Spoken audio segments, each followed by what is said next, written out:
আসসালামু আলাইকুম, সবাইকে স্বাগত জানিয়ে আমরা আরো একটি পর্ব শুরু করছি। এ পর্বে আমরা দৈনন্দিন জীবনে ব্যবহৃত খুবই গুরুত্বপূর্ণ কিছু বাক্য যেগুলো আমরা ইংরেজিতে বলতে চাই সেগুলো ট্রান্সলেশন দেখছি এবং বোঝানোর চেষ্টা করছি। আমাদের এখানে প্রথম যে বাক্যটি আছে সেটি হচ্ছে আমি আপনার কাছে যাচ্ছি। যাচ্ছি মানে একটা কন্টিনিউয়াস প্রসেস, কন্টিনিউয়াসলি চলমান একটি প্রসেস। সুতরাং সেই ক্ষেত্রে যাওয়া এর ইংরেজি হচ্ছে গো, গো থেকে গোয়িং। সো আমি আপনার কাছে যাচ্ছি, আমি যাচ্ছি মানে হচ্ছে আই সাবজেক্ট, অ্যাম হচ্ছে কন্টিনিউয়াস ফর্ম, সো আই আম, এবং গো মানে হচ্ছে যাওয়া, সো আই আম গোয়িং আপনার কাছে to you, so I am going to you, I am going to you. আবার আমরা এই কথাটা অন্যভাবে বলি যে আমি আপনার কাছে আসছি, মানে আসা এই শব্দটাও কিন্তু আমরা যাওয়া অর্থে ব্যবহার করতে পারি। সো সেই ক্ষেত্রে আমরা কিন্তু এটা বলতে পারি যে I am coming coming to you, মানে আমি আপনার কাছে যাচ্ছি বা আমি আপনার কাছে আসছি। সো আমি আপনার কাছে আসছি এই সেন্টেন্সটা বা বাক্যটা আমরা মূলত আমি আপনার কাছে যাচ্ছি অর্থে ব্যবহার করি। সুতরাং আমি আপনার কাছে যাচ্ছি এর ইংরেজি I am going to you, এর পরিবর্তে I am coming to you এটাও আমরা ব্যবহার করতে পারি। সো আমি আপনার কাছে যাচ্ছি। তুমি কি আমাকে ভুলে গেছো? ভুলে গেছো, ঠিক আছে? ভুলে যাওয়া মানে হচ্ছে ফরগেট। সো তুমি ভুলে গেছো, ভুলে গেছো মানে অলরেডি গিয়েছে এবং সেটা প্রেজেন্ট টেন্স, তুমি ভুলে গেছো। So you have forgotten me, আমাকে। সো আমরা বলছি ইউ হ্যাভ, তুমি কোনো কিছু করেছো, অলরেডি করেছো, গেছো মানে করেছো। You have forgotten, you have forgotten me, তুমি আমাকে ভুলে গেছো। ইউ হ্যাভ ফরগটেন মি, তুমি আমাকে ভুলে গেছো। এখন আমরা বলতে চাচ্ছি তুমি কি আমাকে ভুলে গেছো। তাহলে এই ধরনের বাক্যে, অর্থাৎ আমরা প্রেজেন্ট পারফেক্ট টেন্সের ক্ষেত্রে যদি প্রশ্নবোধক করি তাহলে হ্যাভ বা হ্যাজ থাকে। এই হ্যাভ বা হ্যাজ বাক্যের শুরুতে আসে। So have you forgotten me, have you forgotten me, have you forgotten me, have you forgotten me, have you forgotten me, তুমি কি আমাকে ভুলে গেছো। So you have forgotten me, তুমি আমাকে ভুলে গেছো। হ্যাভ ইউ ফরগটেন মি, তুমি কি আমাকে ভুলে গেছো। এরপরের যে বাক্য সেখানে আমরা দেখছি তুমি কি আমার সাথে যাবে। যাবে মানে এটা অতীতকালও না, বর্তমান কালও না, ভবিষ্যৎকাল। সো তুমি আমার সাথে যাবে এর ইংরেজি হচ্ছে ইউ, মানে হচ্ছে তুমি। উইল ফর ফিউচার টেন্স, কোন কিছু। উইল গো মানে যাবে, will go. So you will go মানে তুমি যাবে আমার সাথে, আমার সাথে মানে হচ্ছে with me. So with me, আমার সাথে যাবে। তাহলে তুমি আমার সাথে যাবে এর ইংরেজি হচ্ছে you will go with me. But আমি বলতে চাচ্ছি যে তুমি কি আমার সাথে যাবে। দেন এই ধরনের বাক্য যেখানে আমরা ফিউচার টেন্স করে থাকি সেগুলোকে প্রশ্নবোধক করার জন্য আমরা এই যে অক্সিলারি ভার্ব উইল, এই উইলটাকে সামনে আনি। তাহলে হচ্ছে will you go with me, will you go with me, go with me, তুমি কি আমার সাথে যাবে। Will you go with me, তুমি কি আমার সাথে যাবে। সো উইল ইউ গো, আমরা অন্য কিছু বলতে পারি সাবজেক্ট চেঞ্জ করে, সে কি আমার সাথে যাবে। Then will he go with me, তখন আমরা বলবো will he go with me, সে কি আমার সাথে যাবে। আচ্ছা, আমরা কোনো নামও ব্যবহার করতে পারি যে will Rina go with me, Rina কি আমার সাথে যাবে। সো আমরা এইভাবে আমাদের ট্রান্সলেশনগুলোর সাবজেক্ট পরিবর্তন করে আমরা অর্থের পরিবর্তন ঘটাতে পারি। অর্থের পরিবর্তন ঘটানোর ক্ষেত্রে আমাদের এই বিষয়গুলো খেয়াল রাখতে হবে। তাহলে আমরা যেটা দেখছি সেটা হচ্ছে ইউ হ্যাভ ফরগটেন মি, তুমি আমাকে ভুলে গেছো। হ্যাভ ইউ ফরগটেন মি, তুমি কি আমাকে ভুলে গেছো। এরপরে আমরা বলছি তুমি কি আমার সাথে যাবে। Then you will go with me মানে হচ্ছে তুমি আমার সাথে যাবে। Then will you go with me মানে তুমি কি আমার সাথে যাবে। Will he go with me মানে সে কি আমার সাথে যাবে। Will Rina go with me, Rina কি আমার সাথে যাবে। এভাবে কিন্তু আমরা আমাদের ট্রান্সলেশনগুলো করতে পারি। এখন আমরা পরের যে বাক্য সেটা দেখছি, আমি খাবার খাচ্ছি। খাচ্ছি মানে এখনো খাচ্ছি, কন্টিনিউইং। সো যখন কোনো কিছু চলমান থাকে, এখনো চলছে এরকম বোঝায়, তখন আমরা এটা কন্টিনিউয়াস ফর্মে ব্যবহার করি। এখানে সাবজেক্ট হচ্ছে আই, সো আই এর সাথে কন্টিনিউয়াস টেন্সে অ্যাম হয়, অ্যাম। খাওয়া মানে হচ্ছে eat, ET, eat. So eating, ING. So I am eating, I am eating. খাবার, খাবারের ইংরেজি হচ্ছে food. So I am eating food. তুমি খাবার খাচ্ছ, then you are eating, eating food. তুমি খাচ্ছ। So you are eating food মানে হচ্ছে তুমি খাচ্ছ। সে খাচ্ছে, সে মানে he. So he is eating,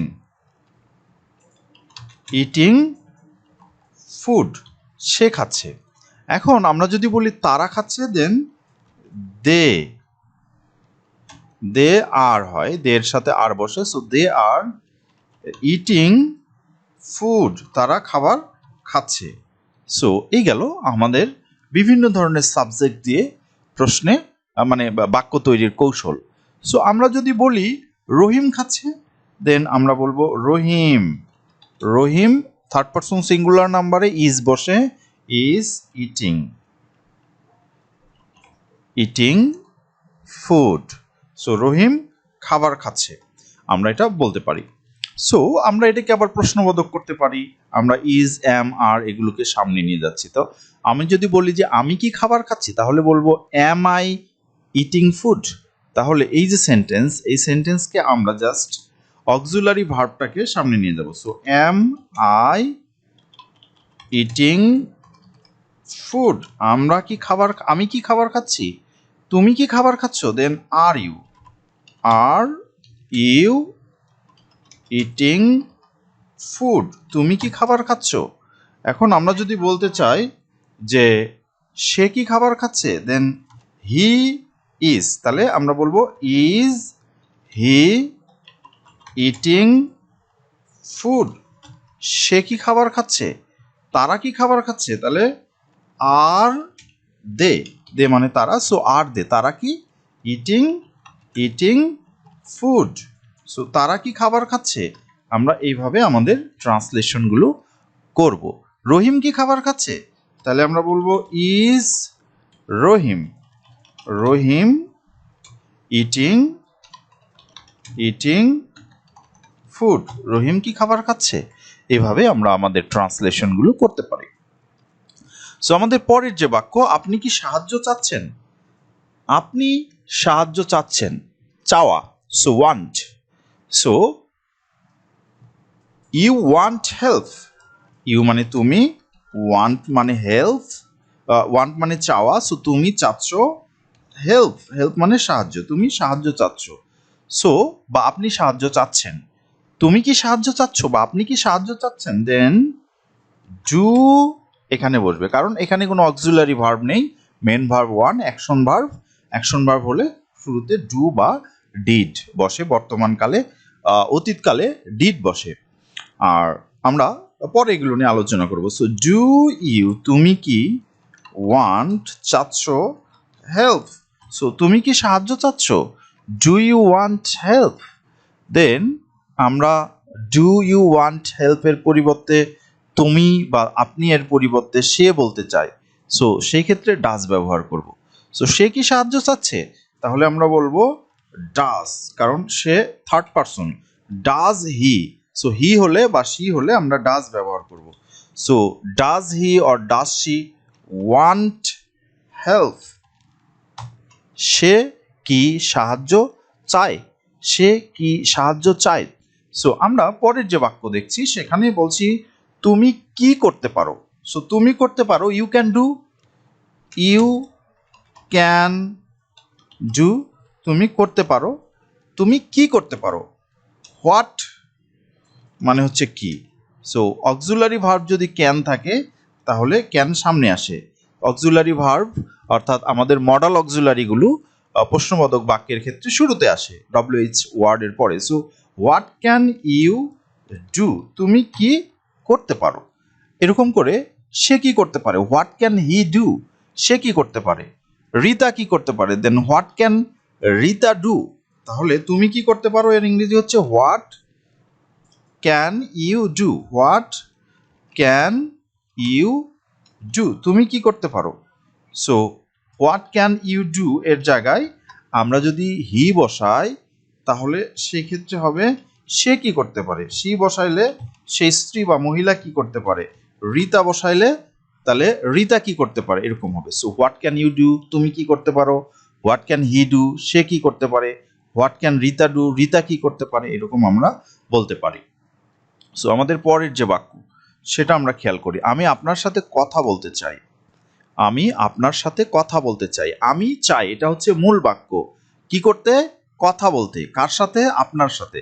তাহলে বলছি আই ওয়ান্ট, আই ওয়ান্ট মানে হচ্ছে আমি চাই, আমি চাই কি করতে, কথা বলতে, কথা বলতে, কথা মানে টক মানে কথা বলা, সো টু টক মানে হচ্ছে কথা বলতে, to talk. So I want to talk, কার সঙ্গে, তোমার সঙ্গে, টু ইউ, তোমার সঙ্গে। So I want to talk to you, আমি তোমার সঙ্গে কথা বলতে চাই, I want to talk to you, আমি তোমার সঙ্গে কথা বলতে চাই।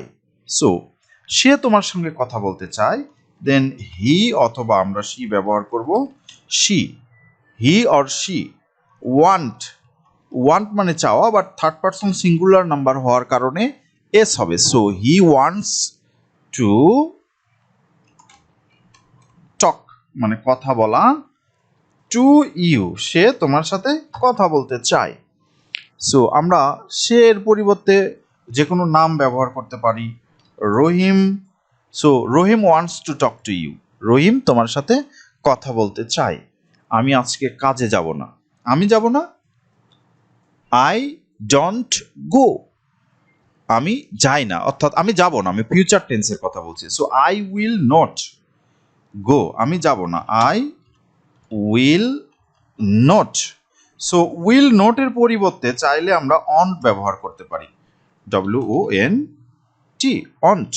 So I won't or I will not go, যাব না, আই উইল নট গো, আমি যাব না, কোথায়, টু ওয়ার্ক, কাজ করতে, টু ওয়ার্ক, কাজ করতে বা কাজে, টুডে, টুডে। সো টুডে মানে আজকে। So I will not go to work today or I want go to work today, আমি আজকে কাজে যাব না বা আমি আজকে কাজ করতে যাব না। আসতে পারবে, সো আসতে পারবে এর সাবজেক্ট কিন্তু তুমি। সো তুমি আসতে পারবে, ইউ ক্যান কাম, মানে তুমি আসতে পারবে। সো আসতে পারবে, can you come, can you come, তুমি কি আসতে পারবে, ক্যান ইউ কাম, তুমি কি আসতে পারবে। সো ক্যান ইউ কাম, তুমি কি আসতে পারবে। তাহলে ক্যান ইউ কাম মানে হচ্ছে তুমি কি আসতে পারবে বা আসতে পারবে। সো এটা চমৎকার, এটা চমৎকার, এটা এর ইংরেজি হচ্ছে ইটস বা ইট ইজ, ইট ইজ অথবা আমরা বলতে পারি ইটস, ইটস, ইটস ওয়ান্ডারফুল মানে চমৎকার। So ONDERFUL, wonderful. So it's wonderful, এটা চমৎকার। সো এই পর্যন্তই আজকের আলোচনা, নেক্সট ভিডিওতে আমরা নতুন কিছু নিয়ে কথা বলবো। ধন্যবাদ।